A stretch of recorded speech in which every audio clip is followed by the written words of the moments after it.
परिस्थिति का हमारे शरीर के अणुओं पर निश्चित प्रभाव पड़ता है। मानसिक स्थिति की अच्छी या बुरी प्रतिक्रिया हमारे शारीरिक अणुओं पर अवश्य पड़ती है। जब हमारे मन में आशा होती है, हम अपने स्वास्थ्य के प्रति भी आशावान होते हैं। हमें विश्वास होता है कि हमें कोई कष्ट नहीं होने वाला, तब हम पूर्णतः निरोग रहते हैं। जब हमारे मन में यह दृढ़ विश्वास होता है कि हमें रोगों का मुकाबला करने की शक्ति है, हम समझते हैं कि हम रोगों से अधिक शक्तिशाली हैं, तो रोग हमें नहीं घेर पाते। उस समय हमारे शरीर का एक एक अणु शक्तिपुंज बन जाता है और हम ऐसा अनुभव करने लगते हैं कि हम कभी बीमार ही नहीं हुए। ऐसी कोई भी बात जिससे हमारा मन उत्साहित नहीं हो, हमारे शरीर को हानि पहुंचती हो, नहीं सोचनी चाहिए। जिस बात से मन की कार्य शक्ति कम होती है, उससे शरीर का बल भी कम होता है, घटता है। इसलिए हमें निरंतर चिंताओं से दूर रहने का ही प्रयत्न करना चाहिए। कल क्या होगा, परिवार का भरण पोषण कैसे होगा, कर्ज उतरेगा कि नहीं, इस प्रकार की अनेक चिंताएं हर किसी के जीवन में कभी न कभी बनी रहती हैं और ये चिंताएं हमारी कार्य करने की शक्ति को कम कर देती हैं, निर्बल बना देती हैं। फलस्वरूप हम आने वाले कल के कार्यों को विश्वासपूर्वक नहीं कर पाते और असफल हो जाते हैं। यदि कोई यह कहे कि चिंता से प्रतिदिन की समस्याओं को सुलझाने में सहायता मिलती है, तो यह बात बिल्कुल गलत है। इससे समस्याएं सुलझने के बजाय और उलझती जाती हैं और कठिन हो जाती हैं। और जब हम चिंताग्रस्त होते हैं तो हमें सोचने की शक्ति नहीं रहती, हमारी शक्ति छीन हो जाती है, कार्य करने का बल समाप्त हो जाता है। कल की रोटी की चिंता ने मनुष्य को जितना सताया है, शायद इतनी चिंता किसी बात की नहीं होगी। हमें अपने तथा अपने परिवार के लोगों के लिए प्रतिदिन रोटी की आवश्यकता है। जब हम रात को चारपाई पर सोने के लिए लेटते हैं, हमें नींद नहीं आती, उसकी जगह कल की रोटी की चिंता घेरती है और बहुमूल्य शक्ति को खो बैठते हैं। चिंता से कोई रचनात्मक, कोई विधियात्मक कार्य हुआ है तो केवल यह कि उन्होंने अनगिनत स्त्री पुरुषों को निकम्मा बनाया है। यानी कि चिंता कभी भी हमारा भला नहीं करता है, बल्कि वो हमें निकम्मा बना देता है। हमारे सोचने, समझने, काम करने की शक्ति को कम कर देता है। हमारी कार्यकुशलता को नष्ट भ्रष्ट कर देता है। नर नारी के भय के कारण आत्महत्या जैसे जघन्य अपराध कर बैठते हैं और बहुत से लोग तो इसके चक्कर में पड़कर त्रस्त और आशंकित होते हैं तथा संकट की प्रतीक्षा में दुख भोगते हैं। जो संकट अभी आया ही नहीं, हो सकता है उसके आने की संभावना भी न हो, परंतु वे अवश्य दुखी रहते हैं और अपने जीवन को भी अशांत और दुखी बनाए रहते हैं। भय हमारे शरीर में जहर का काम करता है, हमारी क्रियाकलापों पर दुष्प्रभाव डालता है, रक्त को दूषित कर देता है, गड़बड़ी पैदा कर देता है, हमारी शक्ति को छीन करके हमारी हार को मजबूत करता है। दूसरे शब्दों में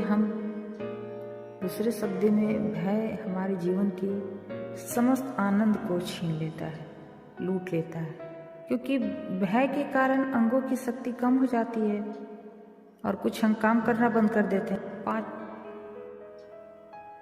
पाचन क्रिया पर भय या चिंता के दुष्प्रभाव को सभी ने अनुभव किया है, क्योंकि दुर्घटना की आशंका से पाचन अंग प्रभावित होते हैं और ये काम करना बंद कर देते हैं। उनसे रसों का स्राव रुक जाता है। परिणाम यह होता है कि हमारी तबीयत ठीक नहीं रहती। भयभीत विचार हमारी रोग निरोधक शक्ति को कम कर देते हैं, जिससे हमारे शरीर के अंग अपने कर्तव्य का पूरी तरह निर्वाह नहीं कर पाते। फलस्वरूप अनेक रोग विकार घेर लेते हैं। यदि आप स्वस्थ और प्रसन्नचित रहना चाहते हैं तो इस भय रूपी राक्षस को अपने अंदर पनपने ही न दें। जितनी जितनी बार हम क्रोध करते हैं, जितनी बार हम चिंता करते हैं, जितनी बार हम व्याकुल और बेचैन होते हैं, उतनी ही बार हम अपने शरीर के अणु अणु के विरुद्ध युद्ध की घोषणा करते हैं। उतनी ही बार हमें अपना समान कार्य करने से हम अपने आप को रोकते हैं।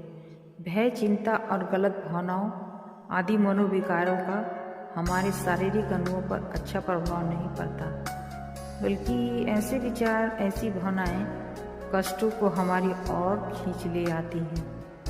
और अतः हमेशा अपनी भावनाओं को तनावपूर्ण होने से रोकें और उन्हें कोमलता से भरपूर बनाने की कोशिश करें। शरीर के विकास और थकान आदि नष्ट होने वाले शरीर के विकास और थकान आदि को नष्ट करने वाले अणुओं की मरम्मत के लिए भोजन का पचना जरूरी है। और पाचन क्रिया तभी ठीक रह सकती है जब पाचन संस्थान के प्रत्येक अंग से निकलने वाले रस का ठीक ठीक स्राव होता रहे। इसके लिए आवश्यक है कि भोजन रूप, रस, गंध हर प्रकार से अच्छा हो। साथ ही भोजन करते समय आपके विचार तनाव रहित होने चाहिए तथा तभी आपकी पाचन क्रिया ठीक रह सकेगी और तभी भोजन उचित और अच्छा प्रभाव आपके शरीर पर पड़ेगा। तभी आपकी पाचन क्रिया सही रह पाएगी। यदि भोजन रुचिकर हो, स्वादिष्ट और सब कुछ से उपयुक्त हो, देखने में भी अच्छा हो और आप बिल्कुल भी सही दिशा में सोच रहे हो, तभी आपके खाने का, आपके पाचन का कार्य सही तरीके से हो पाए। क्योंकि मनुष्य की भावनाओं का शारीरिक क्रियाओं पर बहुत बड़ा प्रभाव पड़ता है। और इस बात के भी अनेक प्रमाण हैं कि यदि कोई व्यक्ति बीमार या अस्वस्थ हो परंतु उसका मन शांत हो, उसमें किसी प्रकार की उद्विग्नता न हो, तो उसके शीघ्र ही रोग मुक्त होने की आशा रहती है और वह रोगी जल्दी ठीक हो सकता है। रोग भले ही साधारण हो, परंतु आशंका, भय और चिंता से ग्रस्त हो तो डॉक्टर जानता है कि ऐसे मरीज पर परिश्रम करना पड़ेगा, बहुत परिश्रम करना पड़ेगा। यानी कि मनोस्थिति शरीर को किस प्रकार प्रभावित करती है, ये भी अब साबित हो चुका है। और इसलिए डॉक्टर हमेशा सबसे पहले मन को शांत रखने के लिए कहते हैं। आप इस बात से भी परिचित होंगे कि अपमान या अन्याय होते ही आपका मन, मस्तिष्क तुरंत विद्रोह कर उठता है, उसमें एक विस्फोट आ जाता है। इससे यह सिद्ध होता है कि भावनाओं का हमारे शरीर के अणुओं से बड़ा घनिष्ठ संबंध है। हमारे शरीर के प्रत्येक अंग में संवेदनशील तंतु होते हैं जिनका नियंत्रण हमारा मस्तिष्क करता है। मस्तिष्क अति संवेदनशील केंद्र है। जब भी हमारे मस्तिष्क में कोई विचार आता है अथवा हम कुछ सोचते हैं तो उस विचार से संबंधित अंग के संवेदनशील तंतु तुरंत ही सक्रिय हो उठते हैं। इसलिए हमारा प्रत्येक विचार, क्रियाकलाप, आशा, निराशा, चिंता और भय की भावनाएं हमारे अंग प्रत्यंगों के व्यवहार पर गहरा प्रभाव डालती हैं। हमारे मन में जो उद्देश्य का लक्ष्य होता है वह हमारे शरीर के अणु से ही प्रकट होता है।